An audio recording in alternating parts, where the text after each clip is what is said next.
오늘은 짐승의 마음이 아닌 사람의 마음으로 라는 제목으로 말씀을 전하겠습니다.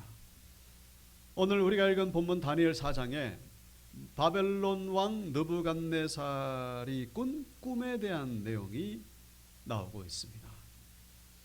우리가 지난 시간에 다니엘서 2장에서도 이 느부갓네살의 꿈에 대한 내용을 함께 살펴본 적이 있었죠.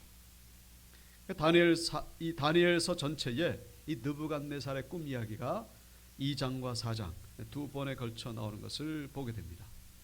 2장에 나오는 꿈은 사람 모양으로 생긴 신상에 대한 꿈이었는데, 이 다니엘 4장에 나오는 꿈은 거대한 나무에 대한 꿈이었습니다.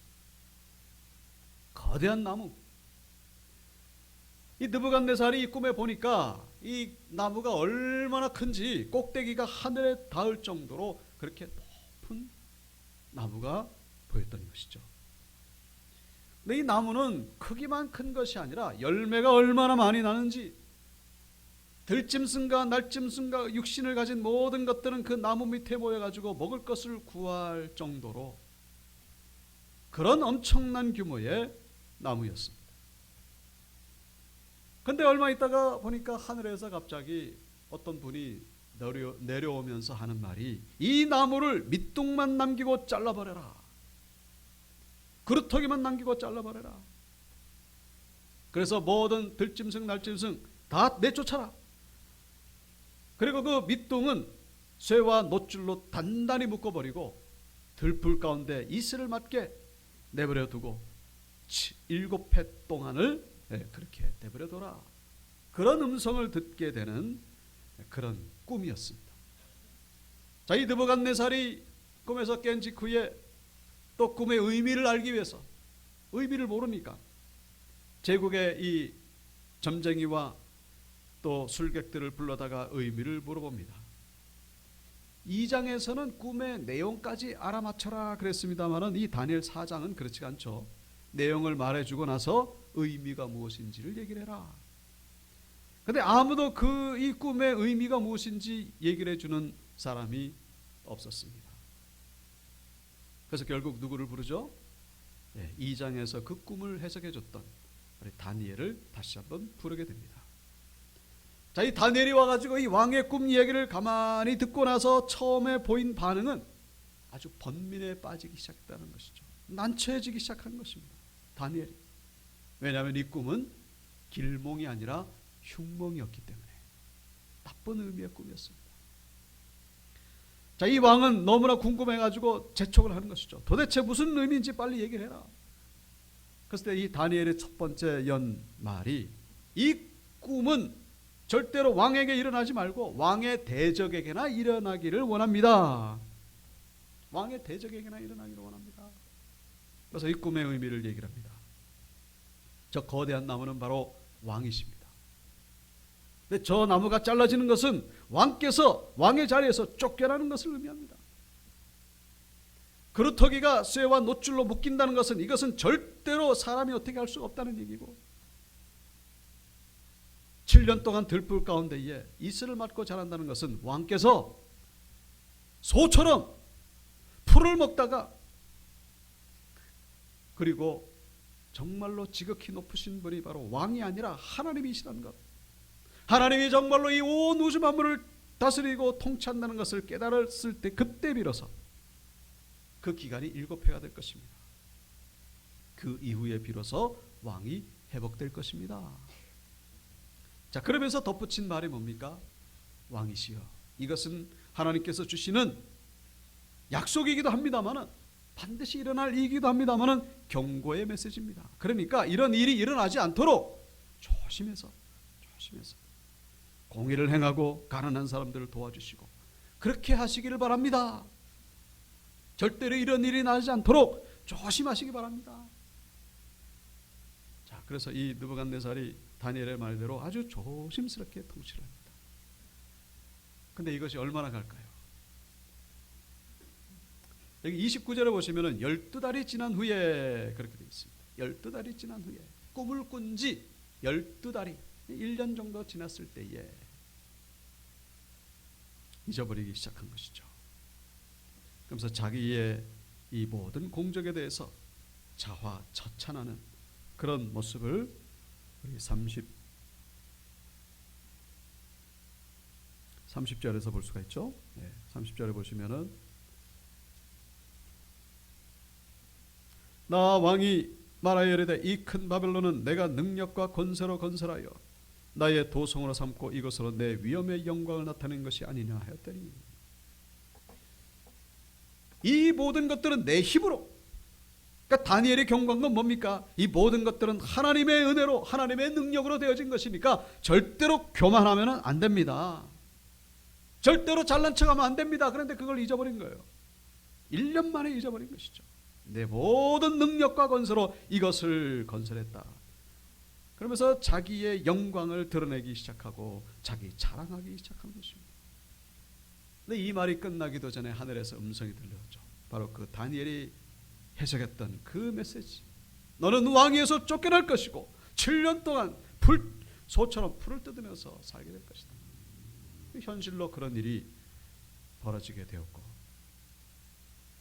그리고 7년 동안 있다가 비로소 하나님의 은혜로 정말로 높으신 분이 하나님이라는 걸 깨닫고 회복되었다라고 하는 그런 이야기가 나오는 것을 보게 됩니다. 자, 그제서야 비로소 이제 34절에 보시면은 느부갓네살이 하나님을 찬양하기 시작하는 것이죠. 나 느부갓네살의 하늘을 우러보았더니 내 총명이 다시 내게로 돌아온지라 내가 지극히 높으신 이에게 감사하며 영생하시는 이를 찬양하고 경배하였나니 그 권세는 영원한 권세요 그 나라는 대대에 이르리로다. 자, 이 사장이 좀 내용이 깁니다만은 그 전체적인 내용은 그렇죠.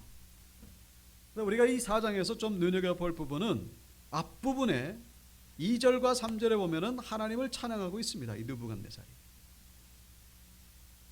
2절과 3절에 하나님을 찬양하는 것으로 시작해가지고 조금 전에 봤던 34절 또 하나님을 찬양하는 것으로 이렇게 마무리가 되는 것을 보게 되죠. 찬양으로 시작해가지고 찬양으로 끝나는데 그 중간에 뭐가 있다는 거예요? 이 느부갓네살을 향하신 하나님의 심판이죠.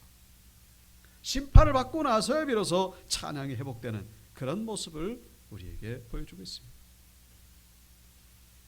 자, 이 4장 이 2절과 3절에 나오는 이 하나님을 찬양하는 것, 2절에 보시면 지극히 높으신 하나님이 내게 행하신 이적과 놀라운 일을 내가 알게 하기를 즐기하노라. 참으로 크도다 그의 이적이여 참으로 능하도다 그의 놀라운 일이여 그의 나라는 영원한 나라여 그의 통치는 대대에 이르리로다. 열심히 하나님을 찬양하고 있습니다. 이 느부갓네살이 왜 이렇게 하나님을 찬양할까요? 그 이유는 그 전장에 나오는 3장의 내용 때문이라는 것 우리가 알 수가 있죠. 우리가 지난 시간에 3장을 살펴봤죠. 3장에 어떤 내용이 나왔죠? 그 풀무불 사건. 이 느부갓네살이 금신상 만들어 놓고 이 금신상에 절하지 않으면 풀무불에 집어던질 것이다. 모든 사람들이 절을 했습니다마는 다니엘의 세 친구 사드락, 메삭, 아벳느고는 절을 하지 않음으로 인해 가지고 풀무불에 들어갔지만은 하나님의 은혜로 살아나오게 됐습니다. 그 광경을 지켜본 느부갓네살이 하나님을 찬양하지 않을 수가 없었던 것이죠. 그래서 하나님을 찬양하고 있습니다. 놀라운 거예요. 어떻게 그 엄청난 그 온도의 풀무불에서 사람이 살아나올 수 있단 말인가. 그리고 또 거긴 3명이 아니라 또 1명 더 있다는 것을 발견했지 않습니까? 하나님을 찬양할 수밖에 없었어요. 그래서 3장 그 풀무불 사건 끝나는 부분에 이 느부갓네살이 하나님을 찬양하고 있고 또 4장 또 초반부에 또 하나님을 찬양하고 있는데 이게 다릅니다. 이 3장 끝부분의 찬양은 개인적인 고백이에요. 근데 4장 이 초반부의 2절 3절은 아예 공식적으로 이 국가적으로 1절에 보시면 무슨 내용이 나옵니까? 조서를 내리노라 그랬죠. 모든 백성들을 앞에서 공식적으로 하나님을 찬양하는 그런 느부갓네살의 모습을 보여주고 있습니다. 여러분, 이 느부갓네살이 하나님을 찬양하는 거 이번이 처음입니까? 아니죠. 2장에서 서두에 말씀드린 대로 그 첫 번째 꿈, 그 꿈에 대해서 다니엘이 해석해 줬을 때에 또 놀라워가지고 하나님을 찬양했습니다. 왕이 대답하여 다니엘에게 이르되 너희 하나님은 참으로 모든 신들의 신이요 모든 왕의 주제시로다. 내가 능히 이 은밀한 것을 나타내었으니 내 하나님은 또 은밀한 것을 나타내시는 이시로다. 2장에서 이 신상을 통해서 하나님을 찬양하고, 또 3장에서 풀불 사건 때문에 하나님을 찬양하고, 또 4장에서 이 꿈을 해석해 준 다니엘 때문에 또 하나님을 찬양하고, 그렇게 하나님을 찬양하던 느부갓네살이 어떻게 됐다는 겁니까? 자기 자랑하고 있는, 모든 영광을 하나님이 아니라 자기에게 돌리고 있는, 그래서 결국 7년 동안 소처럼 풀을 뜯어먹는 그런 심판을 받았다는 것을 성경은 우리에게 보여주고 있습니다. 이런 느부갓네살의 행동에 대해서 우리는 뭐라고 부를 수 있을까요?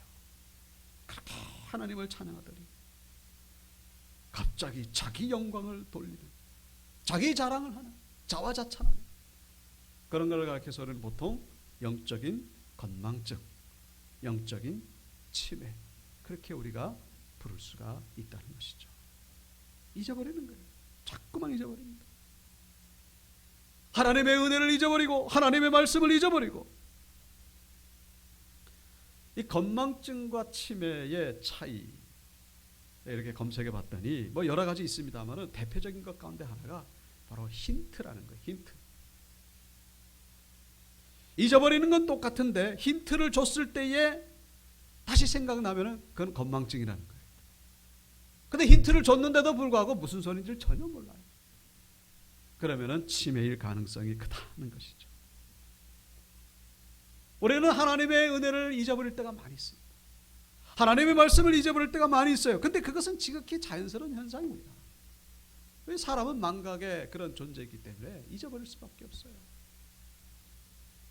근데 힌트를 줬으면은 그 생각나야 될 텐데, 힌트를 얻는 그 시간이 뭡니까?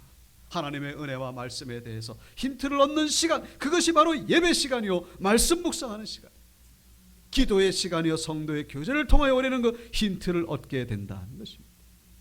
힌트를 통해서 우리가 생각나면은 살게 되는데, 힌트를 얻었음에도 불구하고 여전히 돌아오지 않으면 뭡니까? 우리는 죽을 수밖에 없게 된다라는 사실. 이 느부갓네살은 아마 그 건망증과 치매, 아마 그 둘 중에 하나가 아닐까, 그 중간쯤에 해당되는 하나님의 은혜죠. 그래도 이 징계를 받았으니까 생각이 났지, 아마 징계를 받지 않았으면 끝까지 갔을 겁니다. 그렇게 되면 치매에 해당되는 것이고, 하나님은 우리에게 사건을 통하여, 말씀을 통하여 힌트를 주실 때에 빨리 깨닫고 돌아오는 자들이 되어야 됨을 기억하셔야 된다는 것입니다. 빨리 돌아와야 된다.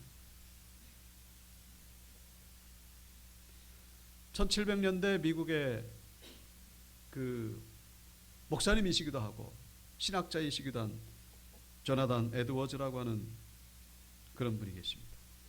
이분이 목회하던 그 교구에 어떤 아주 그냥 알코올 중독에다가 도박에 쩌들어 살던, 교회도 그냥 나왔다 안 나왔다 하는 그런 분이 계셨습니다. 어느 날 아침에 이분이 갑자기 목사님에게 뛰쳐와가지고는 얼굴이 새파랗게 질려가지고는 하는 말이, 목사님, 제가 어젯밤에 꿈을 꿨는데 천사가 나타나가지고는 저에게 하는 말이, 너 당장에 행실 고치지 않으면 술 안 끊고 도박 안 끊으면은 내년 오늘 너를 데려갈 것이다. 1년 뒤에 죽게 된다. 그런 얘기를 들었습니다. 어떻게 됩니까? 목사님 기도를 해주십시오. 그래서 목사님이 기도를 해주셨습니다. 평강을 주시고, 그러면서 이제 권면하는 거죠. 이제 다 정리하시고 이제 새롭게 하나님께서 출발하시라고. 그래서 이분이 신앙생활을 열심히 시작합니다. 다 끊고. 근데 또 그게 얼마나 가겠습니까? 몇 개월 지나고 나니까 또 흐지부지하기 시작합니다. 그래서 목사님이 권면하는 것이죠. 성도님, 지난번에 그 꿈 잊어버렸습니까? 다시 돌아오시기 바랍니다. 그런데 또 차일피일 미루는 거, 뭐 그런 걸 가지고 나중에는 그 개꿈을 가지고 뭐 이렇게 나를 힘들게 하십니까? 이제 그만 좀 괴롭히시라고. 그러다가 어느 날 이분이 술에 잔뜩 취해가지고 집에 올라가다가 계단에서 굴러 떨어져가지고 그 자리에서 죽고 마는 그런 사건이 벌어지게 됩니다. 이 목사님이 그 얘기를 듣고 나서 일기장을 뒤졌더니 바로 그 죽은 날이 바로 그때 꿈을 꿨던 그날로부터 정확히 1년이 되던 날이라는 것을 알게 되고, 목사님께서 놀라운 경외감 가운데 하나님을 찬양했다고 하는 그런 이야기가 나오고 있습니다. 여러분, 이 느부갓네살은 7년 만에 깨달았고 지금 말씀드린 이분은요 결국은 끝났습니다.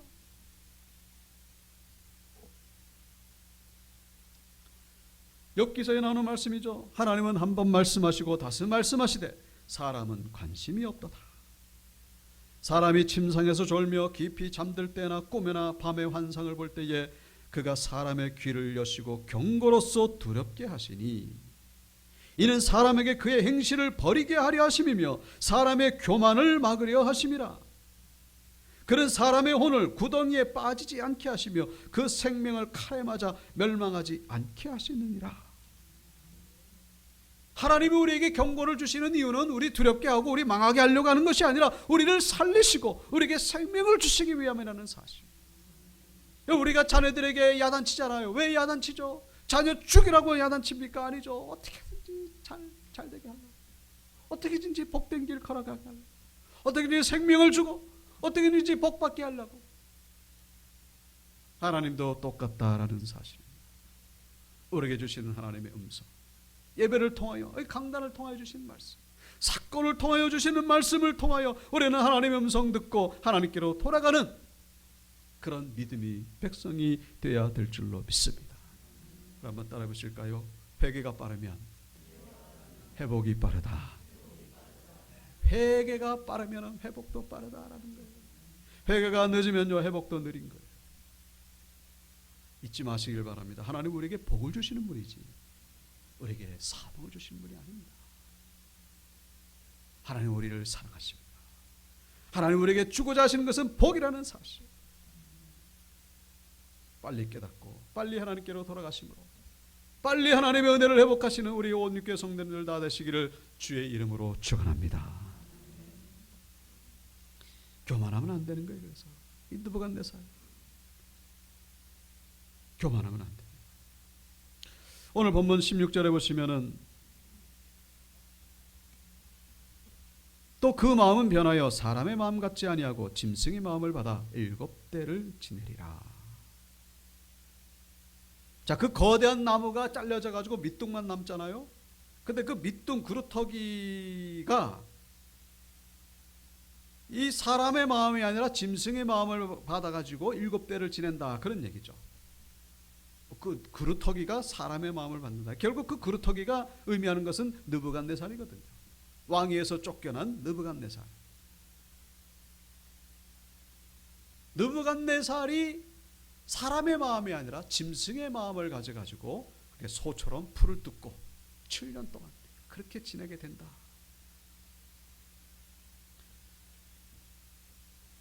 그 정신의학 그 용어 가운데에 조안트로피라고 하는 그런 단어가 있습니다.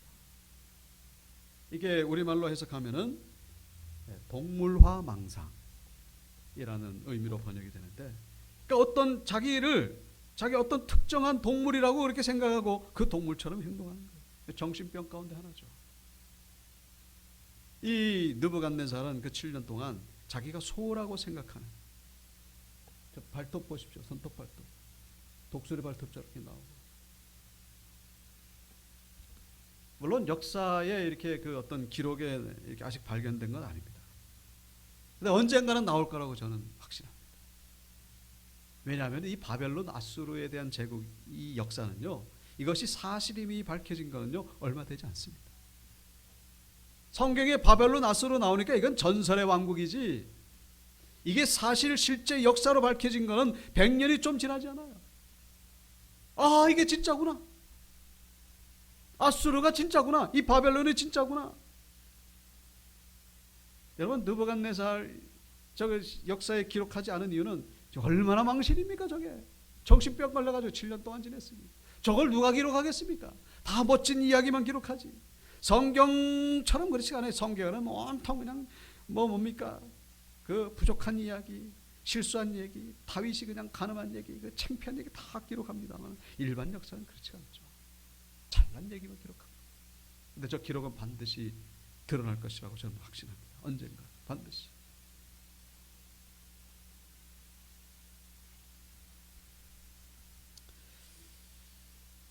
여러분, 이 느부갓네살이 소처럼 저렇게 생활한 거예요. 물론 나중에 회복이 되죠. 우리가 한 가지 기억하실 것은 이 다니엘서 4장에 나오는 이 내용이 다니엘 2장에 나오는 내용의 반복이라는 사실입니다. 다니엘서 2장의 그 주제가 똑같다라는 얘기예요. 다니엘서 2장의 주제가 뭡니까? 다니엘서 2장 그 느부갓네살의 꿈, 그 5가지 재료로 만들어진 그 신상이 그 발에 어떤 돌멩이에 날아와가지고 발을 치잖아요. 그러니까 그 신상이 와르르 무너지고 돌멩이로 가득한 그런 세상, 바로 하나님의 영원한 나라가 임하게 된다, 그런 얘기잖아요. 2장의 주제는 결국 인간의 나라는 망하고 하나님의 나라가 임하게 된다, 그런 얘기입니다. 여러분, 4장도 마찬가지예요. 느부갓네살, 이것은 인간의 대표를 얘기하는 겁니다. 인간의 힘으로 모든 사람들을 먹이고 살리고 인간의 지혜가 하늘을 뚫을 듯이 그렇게 올라가. 근데 결국은 소처럼 된다, 그런 얘기죠. 소처럼 됐다가 결국 하나님을 찬양하러 그것으로 끝나게 되는 거예요. 똑같은 거예요. 여러분, 느부갓네살이 뭐 잘났다고 꾼 꿈 이야기가 2번씩이나 이 다니엘서에 나옵니까? 인간적으로는 잘난 게 있겠죠. 그러나 하나님 앞에서는 이런 죄인도 없습니다. 이런 잘난 교만한 마음 사람도 없고. 2번씩이나 나오는 이유는 반드시 이루어지게 된다. 이 일은 반드시 이루어지게 된다.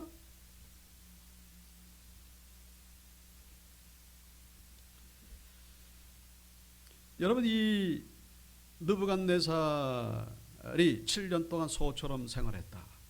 우리에게 주시는 메시지는 무엇이겠습니까? 도대체 우리에게 무슨 말씀을 하시는 겁니까? 여러분, 우리가 살아가고 있는 이 시대가 느부갓네살이 소처럼 생활했던 그 7년에 해당된다는 것을 우리가 이해하셔야 된다는 것입니다. 우리가 살아가고 있는 이 시대가 느부갓네살이 소처럼 살아가고 있던 그 7년 기간에 해당된다라는 사실.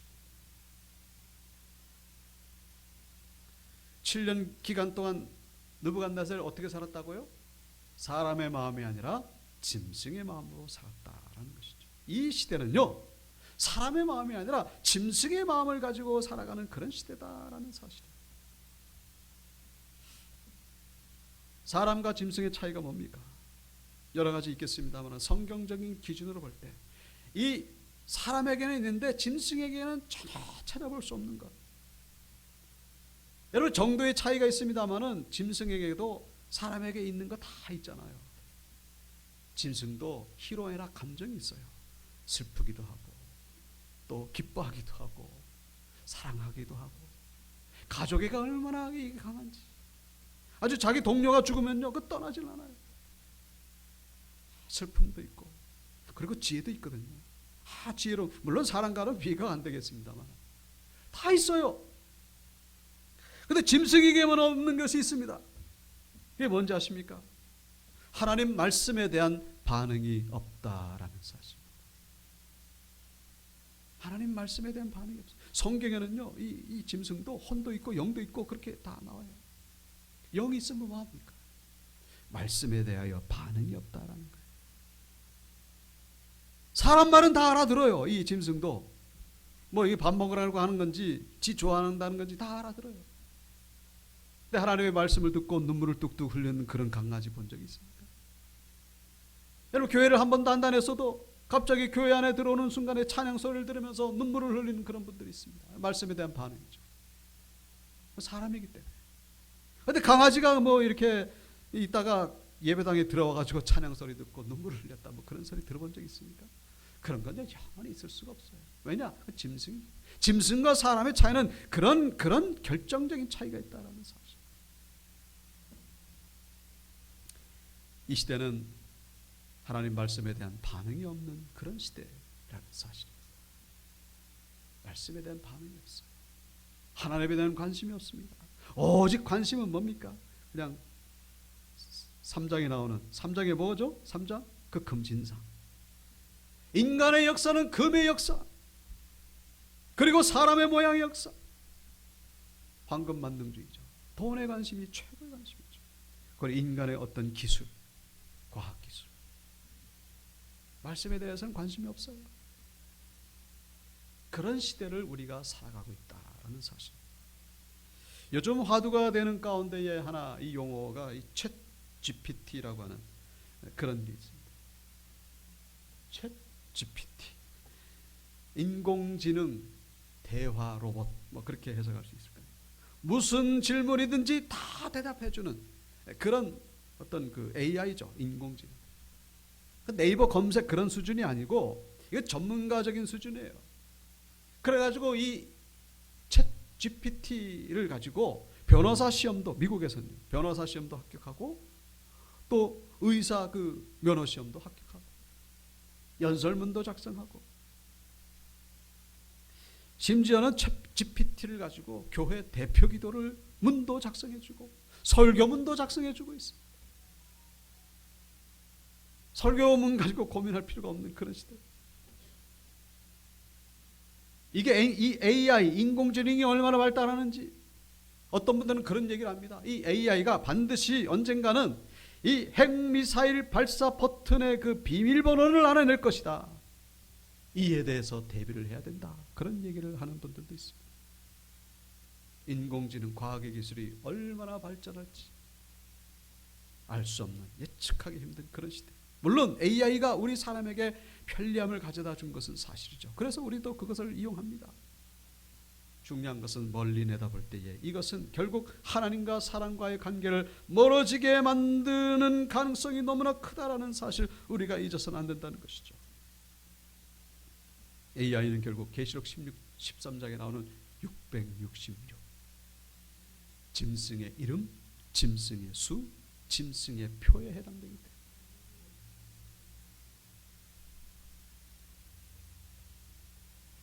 우리가 정신 차리지 않으면 우리는 이 시대에 휩쓸려 가게 된다는 것입니다.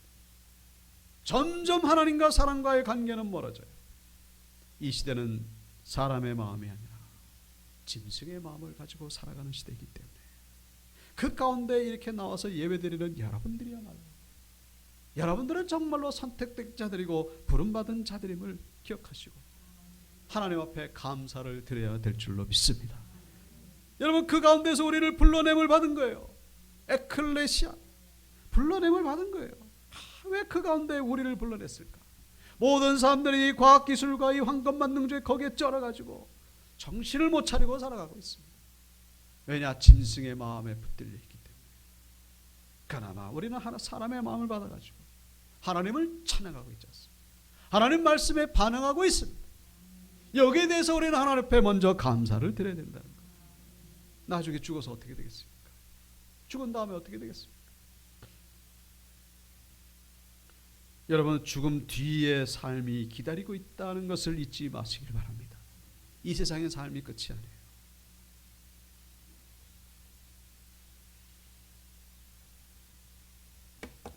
박군의 마음이라고 하는 그런 소책자 전도지가 있습니다. 이 심령 상태를 보여주고 있죠. 여러분 보실 때 왼쪽은요, 짐승으로 가득 찬 그런 심령 상태. 내 오른쪽은 천사가 칼을 들고 들어오니까 짐승들이 다 내쫓김을 당합니다. 어떤 짐승들이 나갑니까? 저 공작, 염소, 돼지, 거북이, 표범, 개구리, 뱀. 저 칼은 바로 하나님의 말씀을 의미합니다.